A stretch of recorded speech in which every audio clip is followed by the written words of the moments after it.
그 둘이 싸우다가 이스라엘이 블레셋 사람들 앞에서 패하여 그들에게 전쟁에서 죽임을 당한 군사가 4,000명 가량이라.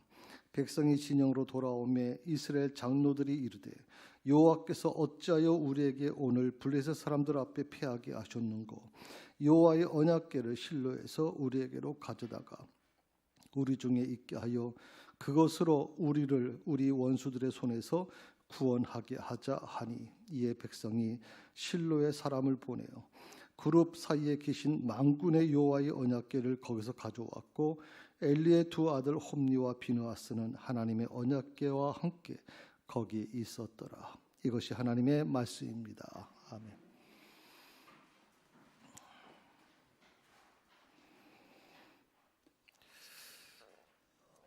오늘은 특별히 종교개혁 주일로 저희가 지키고 있습니다. 그래서 지금으로부터 505년 전에 종교개혁이 일어났습니다. 1517년 10월 30일이죠. 천주교 신부였던 마틴 루터에 의해서 이 종교개혁 운동이 시작됩니다. 자, 교황청으로부터 신부 서품을 받았던 그 신부님인데, 그런데 그가 당시에 교회를 보니까 이게 뭐가 좀 잘못됐다는 거예요. 뭐가 참 잘못됐다. 그것을 그 마틴 루터가 신부의 그 신분으로 깨닫게 된 거예요.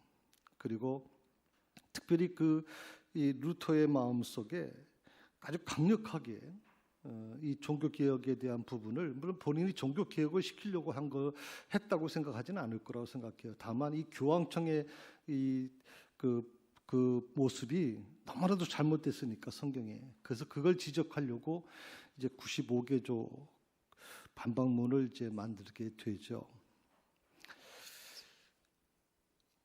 신부였기 때문에 교황청이 어떤 역할을 하는지를 잘 알고 있어요.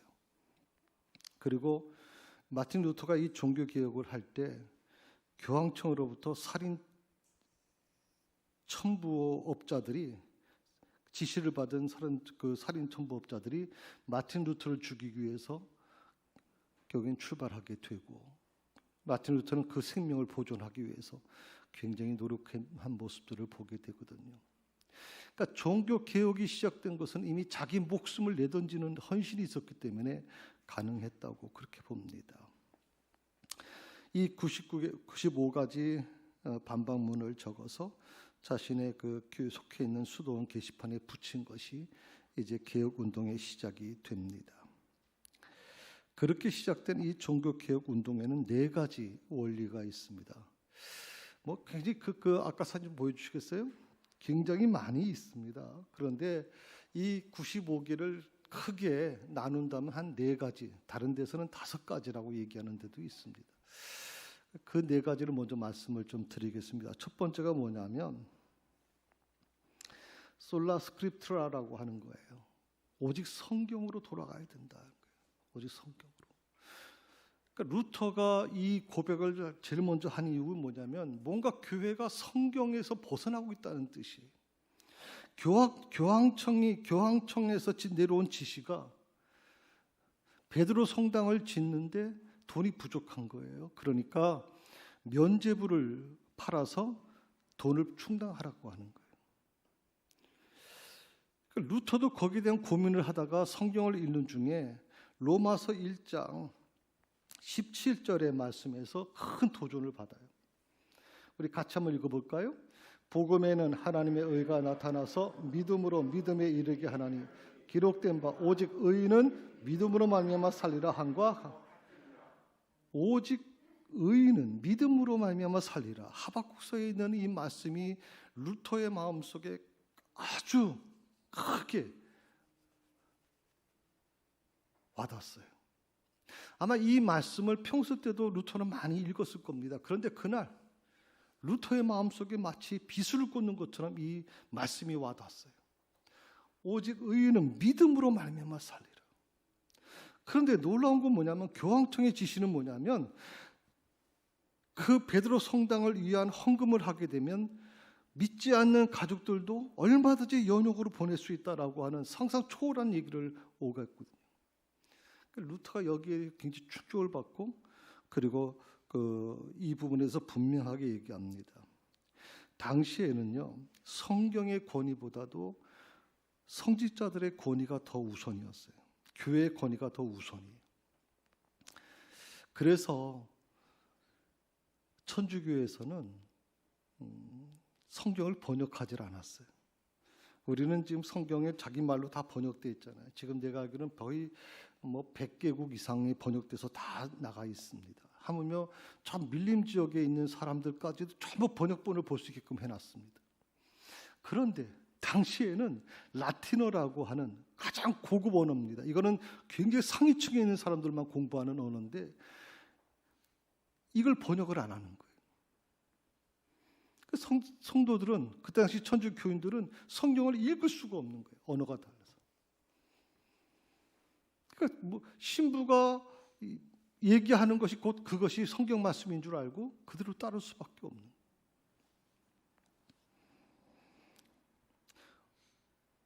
오직 의인은 믿음으로 말미암아 산다. 오늘 이것이 기독교의 가장 기본이에요. 이거 외에 주장해서도 안 되고 오직 이 말씀을 우리가 의지하고 가야 돼요. 그게 오직 성경으로 돌아가자는. 둘째는 솔라 피데라고 하는 거예요. 오직 믿음으로만이라고 하는 거죠. 당시 천주교회가 성경만 번역 안 한 게 아니라 어떤 얘기를 했었냐면 뭔가 고행을 하고 수행을 하고 뭔가 자선을 해야, 자선이라는 게 뭔가 이 구제를 많이 해야 그 덕이 쌓아져 가지고, 그래서 천국에 가서도 상급이 있고 그것 때문에 그 구원을 이룰 수 있다라고 하는 걸 얘기한 거예요. 다시 말하면 구원은 오직 하나님의 은혜로 이루어지는 것인데 이 은혜를 우리가 뒤바꿔 버리는 거죠. 인간이 노력하면 얼마든지 구원 얻을 수 있다라고 하는 거예요. 그런데 오늘 루터는 바로 이 부분에 대해서 분명하게 얘기하는 거죠. 오직 믿음으로만 가능하다.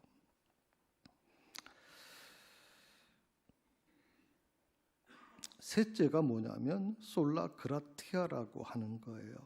오직 은혜라고 하는 거예요. 오직 은혜.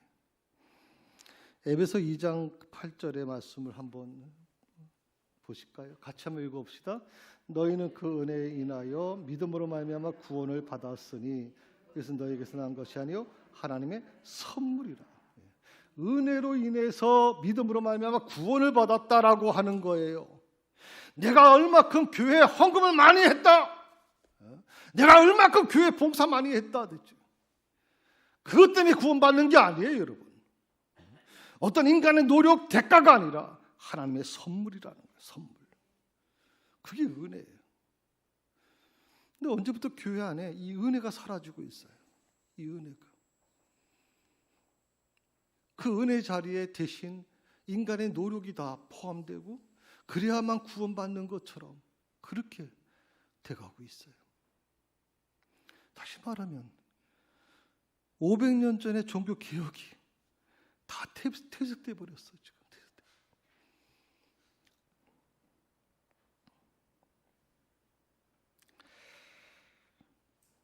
성경이 말하는 구원의 길은 하나님의 은혜입니다.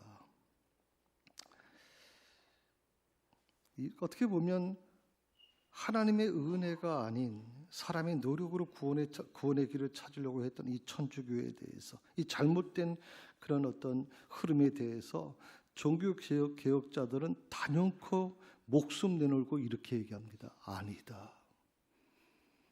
이건 절대 아니다.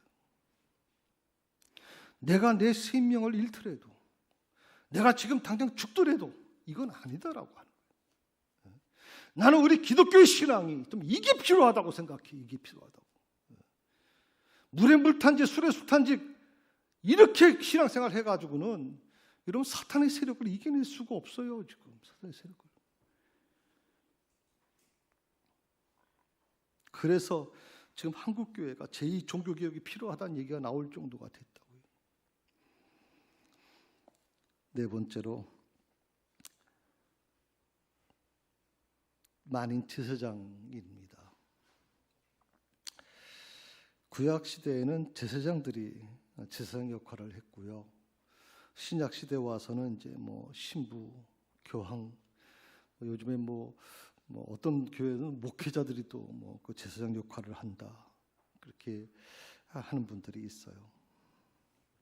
그런데 베드로전서 2장 9절에서 베드로는 이렇게 분명하게 말하고 있어요.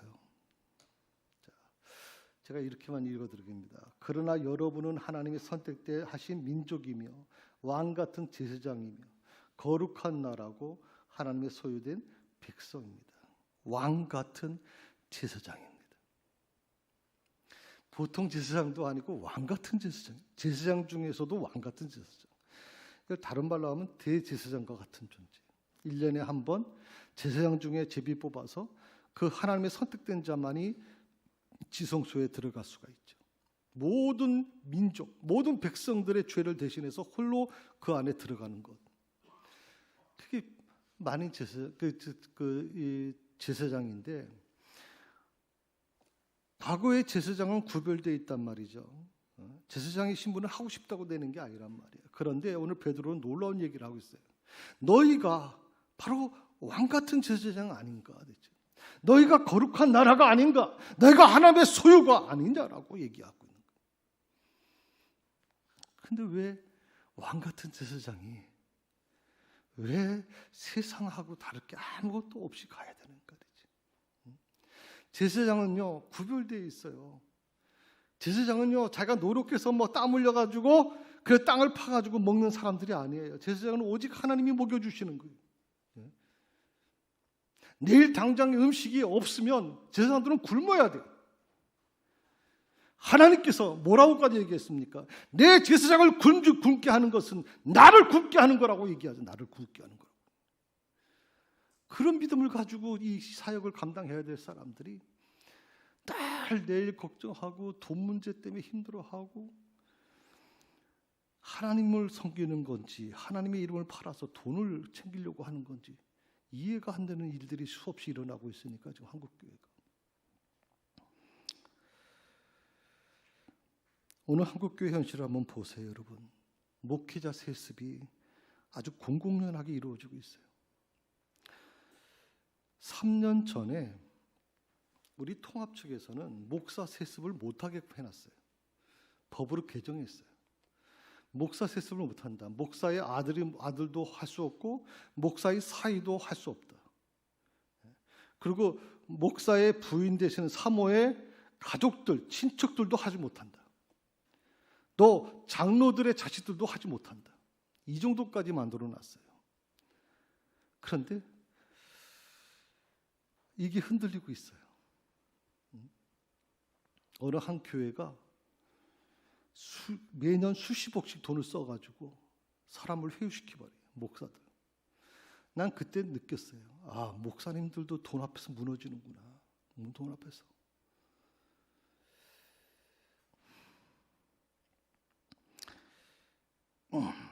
세습을 찬성하는 교인들은 이렇게 주장합니다. 후임자가 잘못 들어와서요. 교회가 막 분란이 일어나면 정말 신앙생활 하기 힘들어요. 그러니 그런 거 보기보다는 그냥 목사님 자녀가 세습하면 문제는 없잖아요. 이런 식으로 정당화시켜 놓는 거예요. 저는 우리 한국 교회가 참 안타깝다 생각을 해요. 저도 이 교회를 개척한 목사고 저희 아버님도 개척한 목사예요. 그렇지만 제 아버님도 그렇고 저도 마찬가지. 교회는 목사의 것이 아니에요. 교회는 장로의 것이 아니에요. 교회는 오직 하나님의 것이에요. 아멘. 나는 여러분들이 이걸 잊지 않았으면 좋겠어요. 이거를 지금. 근데 재밌는 게 뭔지 아세요? 그저 그냥 평안한 게 좋은 거예요. 교회가 어떻게 되든 뭘 불법을 저지르든 상관없어요. 나만 혼자 신앙생활 잘하면 되니까, 편안하게 신앙생활하면 되니까. JTBC에서 나왔던 영상 하나를 보여드릴게요. 지난달 일요일 오전 예배, 김삼환 원로 목사가 강단에 올랐습니다. 그런데 설교 도중 갑자기 교단 대표를 비난합니다. 그 교단 아래에 있는 교회를 지키라고 총회장 세운 거예요. 적과 협상을 해가지고 별의별 그 나쁜 세력들과 손을 잡고 교회를 해롭게 하고 교회를 부끄럽게 하고 교회를 온갖 문제를 일으키는 것은 그건 진짜 이단보다 나쁘고 간첩보다 더 나쁜 거예요. 명성교회가 속한 교단 대표는 재판에서 명성교회에 유리한 탄원서를 써달라는 부탁을 거부한 바 있습니다. 다른 예배에선 더 거친 표현도 등장합니다. 그 옛날로 말하면 총살감입니다. 그건 간첩보다 더 나쁜, 이단보다 훨씬 더 나쁜 거예요. 이단과 간첩에 이어 성경에 등장하는 마귀에 비유하기도 합니다. 그런데 오히려 교회를 괴롭히고 교회를 어렵게 하면 그 총회장은 하나님 앞에 가룟 유다, 마귀 앞잡이인 것입니다. 명성교회는 지난달 공동의회를 열고 아들 김하나 목사를 담임 목사로 또 추대했습니다. 교회 앞에선 지금이라도 세습을 중단하라는 집회가 열렸습니다. 반대하는 분들이 상당히 많이 활동할 줄 알았는데 좀 힘도 치고 좀 소리 지를 줄 알았는데 좀 섭섭하더라고요. 교회 안팎의 비판 여론 속에서도 교인 98%가 세습에 찬성표를 던졌습니다. JTBC 이한길입니다.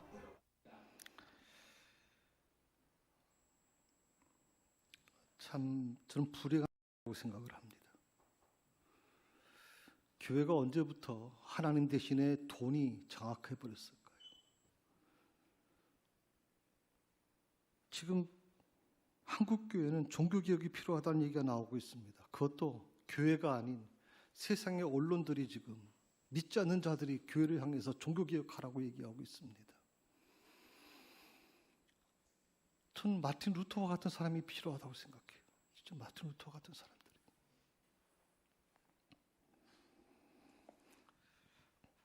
어저께 우리가 매주 토요일마다 전도, 노방전도 이제 나가잖아요. 이거는 무슨 뭐 교회가 노방전도 의무적으로 해야 된다 이런 게 아니라 자발적으로 이렇게 이루어졌거든요. 어떤 뭐 의무 조항도 없어요. 그런데 이제 토요일마다 나오셔서 이제 노방전도 하는데 이렇게 전도지를 전달하다 보니까 어느 한 분이 갑자기 얼굴이 변해서 어저께 SBS 못 봤어요. 그러면서 아주 톡 쏘고 가더라는 거죠. 그 말을 들은 이 전도하시는 분이 마음이 막 굉장히 힘들었다는 얘기를 하거든요. 전도의 문을 다 막아버렸어요. 지금 전도의 문을 다 막아. 자기 교회는 살렸는지 모르지만 한국 교회가 다 무너져가고 있다고 지금 한국 교회. 저는 여러분 새사랑교회 성도들에게 부탁합니다. 제가 우리 사모하고도 얘기했습니다. 난 내가 이 교회를 개척한 목사지만 70에 정확하게 은퇴할 거다. 그 어떤 상황에서도 내 자식한테 이 교회를 물려주지 않을 것이라. 제가 저희 아버님 교회가 번동제일교회 33년에 개척해가지고 33년에 은퇴하셨는데 그 교회 자산이 굉장히 많았어요. 수양관까지 포함하면 거의 수천억이. 근데도 불구하고 모든 사람들이 그런 얘기를 했어요. 아, 백인범 목사가 박사과정까지 하니까 신학 박사과정까지 했으니까 얼마든지 이제 아버님 이어서 후임 목사가 될 거다. 백낙기 목사님이 반드시 아들한테 넘길 거다.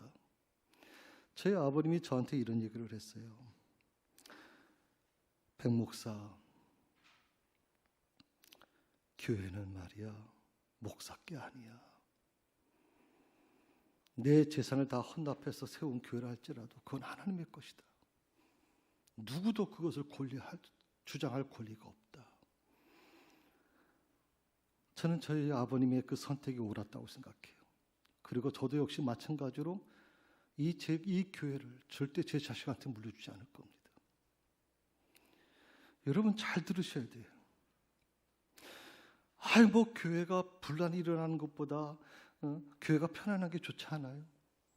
아니 뭐 목사님 아들이 세습한다고 해서 그게 뭐 큰 성경에 잘못된 것도 아닌데. 여러분 천주교 신부들이 왜 독신인 줄 아세요? 왜 독신인 줄 아세요? 중세교회는요, 중세 천주교회는 재산이 너무 많았어요. 성당 하나마다 어마어마한 재산을 가지고 있었어요. 어마어마한 재산을. 그것은 이 세속의 왕들도 감히 손댈 수 없을 정도로 어마어마한 힘을 갖고 있었거든요. 그걸 누구한테 넘겨주려는 줄 아세요? 자식한테 넘겨주려고 하는 거예요. 교황청에서 제발 그렇게 하지 말라고, 절대 그 자식에게 넘겨주지 말라고 계속 경고해도 교황의 말도 듣질 않아요. 자식을 위해서 별 수단 방법 다 동원돼, 편법이 동원돼. 교황청에서 그 보다 못해서 결혼 금지 선언을 해버렸어요. 자식이 없으면 재산을 넘겨주지 않을 것이다. 저는 우리 한국교회가 중세교회처럼 될까 봐 그래요. 목사들도 결혼하지 마라, 독신으로 살라고 또 얘기할까 봐 그래요.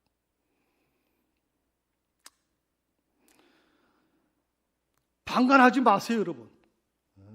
여러분이 방관하는 순간 교회는 무너질 수밖에 없어요. 지금 무너질 수밖에.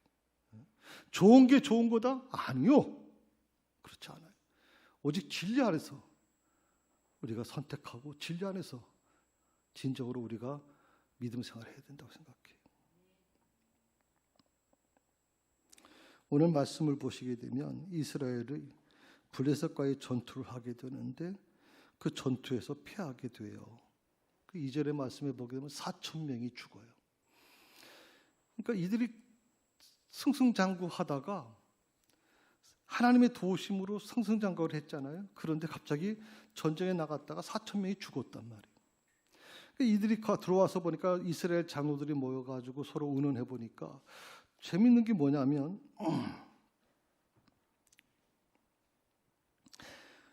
자, 이렇게 전쟁에서 패하고 4,000명이 죽었다면 이 이유가 도대체 뭘까? 이 원인이 대체 뭘까? 하나님 앞에 우리가 뭐가 잘못한 것이 있을까? 범죄한 것이 있을까? 이 부분에 대해서 하나님께 회개를 해야 되는데 그걸 생각하지 않고 어떻게 생각해요? 아, 이 모든 것이 누구 때문에? 자신들의 죄 때문이 아니라 하나님 때문에 졌다. 이거 하나님 때문에. 하나님이 도와주지 않아서 우리가 졌다. 그래서 모든 책임을 하나님께 돌려요. 그래서 3절의 말씀에 보게 되면 이렇게 얘기합니다. 여호와께서 어찌하여 우리에게 오늘 블레셋 사람들 앞에서 패하게 하셨는고? 어찌하여 우리에게? 우린 잘못한 게 없다는 거예요. 나는 잘못한 게 없는데 하나님 때문에 졌다. 이거 하나님 때문에. 야, 기가 막혀요. 기가 막혀요. 결국 이 불신앙에 사로잡혔던 이스라엘 백성들이 어떤 결정을 내립니까? 아주 잘못된 결정을 내려요. 실로에 있는 언약궤를 전쟁터로 가지고 오자. 그러니까 하나님께서 도와주시지 않으면 하나님의 임재가 하나님의 영광이 머물고 있는 그 언약궤라도 갖고 오자. 그러니까 언약궤가 마치 신비한 어떤 그런 능력으로 생각을 하게 되는 거예요. 여러분, 언약궤라는 게 과연 뭘까요? 법궤라고 보통 얘기를 하고 이스라엘의 어떤 하나님의 임재와 하나님의 영광의 상징입니다. 이 언약궤 주변에는 절대 사람이 접근할 수가 없습니다. 일반 제사장도 접근하지 못합니다. 만약에 인간에게 제사장이라 할지라도 조금이라도 죄가 있다면 이 법궤 앞에서 다 죽습니다. 그만큼 거룩한 것입니다. 그런데 이 언약궤를 전쟁터로 가져와 버리는 거예요.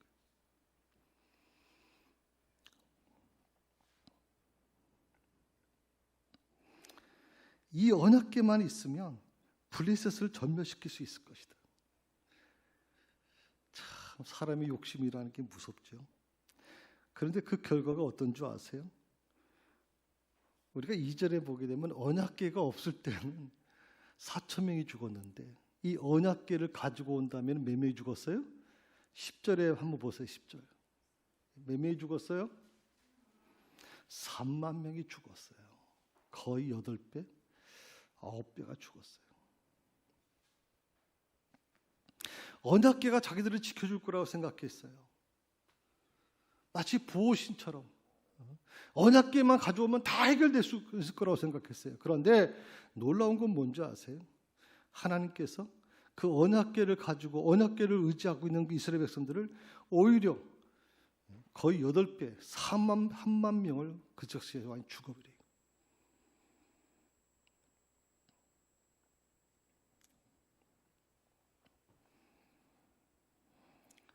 이스라엘이 언약궤를 전쟁터로 가져온 이유는 한 두 가지로 생각할 수 있어요. 하나는 자기 승리를 위해서, 승리라는 건 목적을 위해서죠. 자기 목적을 위해서 하나님의 목도미를 붙들어 버린 거예요. 하나님 우리를 도와주기 싫으세요? 그렇다면 하나님의 임재가 머물고 있는 그 언약궤를 내가 끌고 올 겁니다. 인간이 교만해지면 어디까지 교만해지는지 한번 보세요. 두 번째로 이스라엘이 언약궤를 전쟁터로 가져온 이유는 복받기 위해서 하나님을 이용해 먹으려고 하는 인간의 탐욕이 거기 담겨져 있는 거예요. 복받기 위해서 수단 방법 가리지 않는 거예요. 수단 방법. 이것을 뭐라고 얘기하는 줄 아세요? 바로 기복신앙이라고 해요. 기복신앙. 왜 기복신앙을 끝까지 교회에서 배척하려고 하는 줄 아세요? 제가 왜 설교할 때마다 기복신앙을 가지면 안 됩니다. 오직 말씀 앞에 진리 앞에 서야 됩니다. 지금 당장 가난해도 기복신앙을 물들지 마십시오라고 얘기하는 이유가 뭐예요? 기복신앙은 하나님과 거래하는 거예요. 거래하는. 하나님을 하나님으로 인정하지 않는 거예요.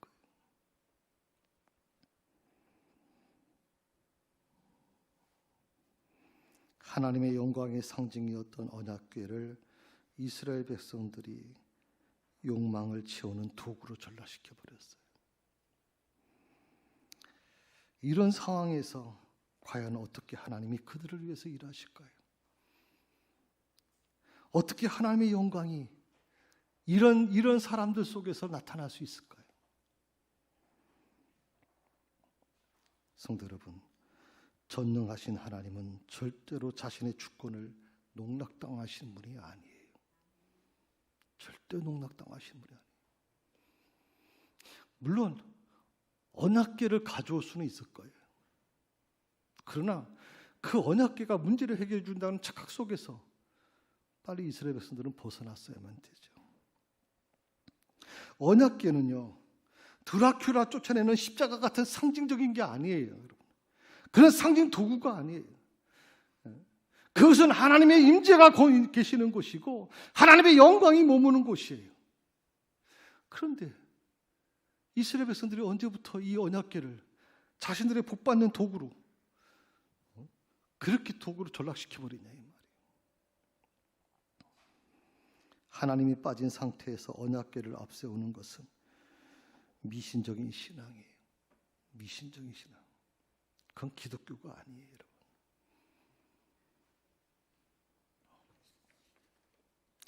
하나님은요, 언약궤 때문에 도와주시는 게 아니에요. 언약궤가 없어도 하나님을 온전히 믿으면 얼마든지 하나님은 도와주신단 말이에요. 요즘 시대의 특징이 뭔지 아세요? 요즘 시대 21세기 특징이 뭔지 아세요? 그게 뭐냐면 이미지 메이킹 시대라고 그래요. 이미지 메이킹 시대. 상징이 판을 치는 시대예요. 이미지 메이킹이라는 게 뭐죠? 우리 모습을 바꾸는 거예요. 쉽게 말하면 말투를 바꿔요. 목소리를 바꿔요. 얼굴 표정을 바꿔요. 매너를 바꿔요. 또 옷차림을 바꾸죠. 그걸 통해서 상대방에게 뭘 어떻게 자신의 멋있고 개성 있는 모습을 보여주도록 자신만의 모습을 만드는 거예요. 그래서 요즘에 그 TV 보시게 되면 젊은이들의 그런 어떤 연애담이라든지 그런 프로가 많아졌어요. 굉장히. 거기 보면 다 이미지 메이킹 하는 프로그램. 멋있죠? 굉장히 멋있고 아주 근사하고 그 학력도 보면 굉장히 근사하죠. 나중에 어느 인터넷 자료를 보게 되니까 거기서 나왔던 모든 게 다 가짜 스펙이었다고 하는 얘기도 나오고요.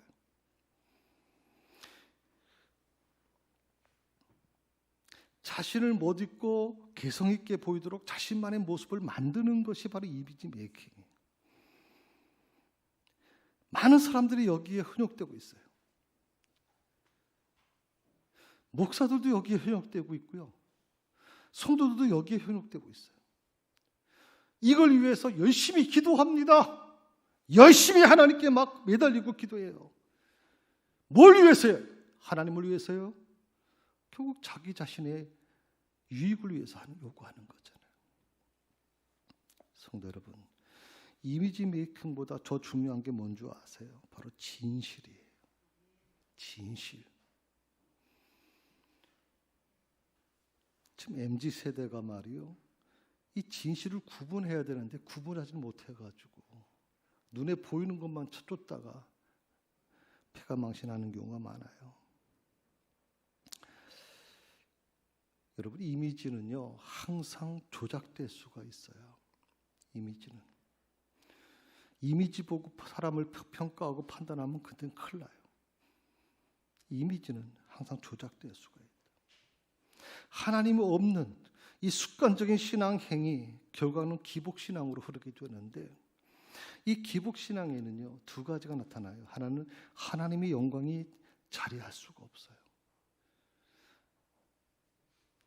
하나님과 거리하자는데, 하나님 제게 이렇게 복 주시면 제가 이만큼 헌금 드릴게요. 하나님 제게 건강 주시면 제가 이렇게 봉사할게요. 하나님과 거리를 트자는 거 아니에요? 거기에 무슨 하나님의 영광이 거기 머물겠어요, 여러분.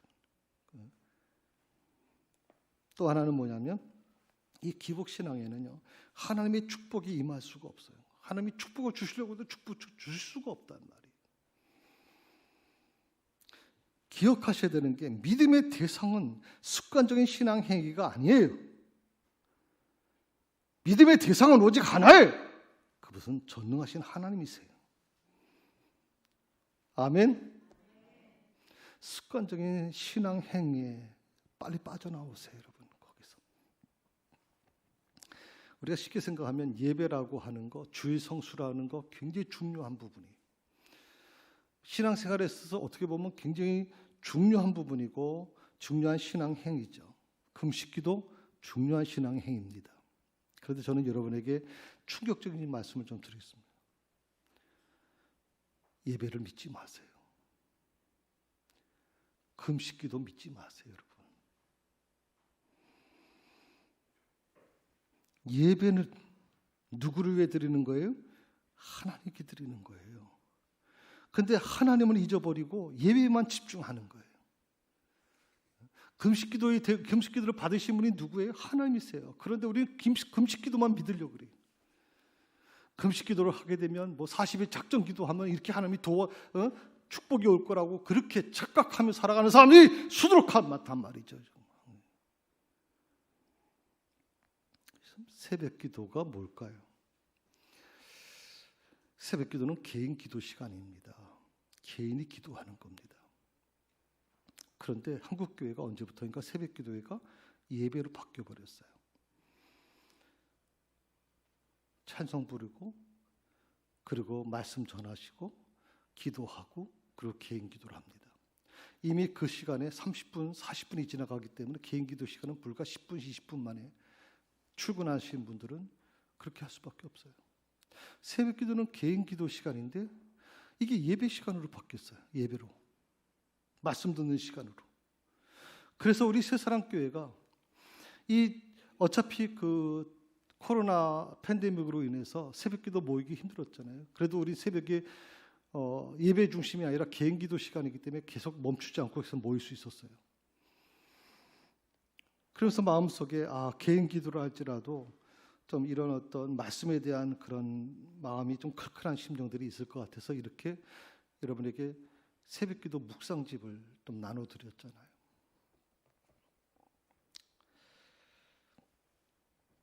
저는 새벽기도가요 개인 기도로 바뀌어져야 된다고 생각해요. 정말 개인이 기도하는 시간으로 정착돼야 되거든요. 또 금요기도회가 뭐예요? 금요기도회는 예배가 아니죠. 그런데 금요기도 하면 어떻게 돼요? 항상 금요 철야기도 하게 되면 순복음에서 했던 순복음에서 했던 그 모습이 그냥 나타나죠. 찬양하고 통성기도하고. 금요기도회는 어떤 거예요? 중보기도거든요. 거기는 치유의 역사가 일어나야 되는 곳이에요. 거기는 병든 자가 치유받고 상처받은 자들이 치유받는 장소가 돼야 돼요. 자리가. 그래서 저는 새사랑교회 지금 중보 기도자들이 대신해서 예배를 드리고 있지만 이것이 확대가 된다면 저는 이 치유의 역사가 일어나는 시간으로 만들어야 된다고 생각해요. 하나님 없는 신앙행위 이제 멈추세요, 여러분. 좀 제발. 예배가 중요한 게 아니에요. 예배를 받으시는 하나님이 중요한 것이지. 기도가 중요하다고 생각할 수 있지만 기도보다 금식 기도보다 더 중요한 분이 누구냐? 그걸 받으시는 하나님이시잖아요. 습관적으로 신앙생활을 하지 마세요. 그리고 어떤 경우에도 하나님과 교회를 이용하지 마세요. 여러분. 하나님을 이용하지 마세요. 우리는 절대 하나님과 거리하는 자들이 아니에요. 우리는 하나님의 뜻, 하나님의 말씀 앞에 순종하고 그 하나님께서 원하시는 것을 이 땅에 실천해 나가는 사람들이거든요. 순수하게 감사하면서 하나님과 교회를 섬겨 나갔으면 좋겠습니다.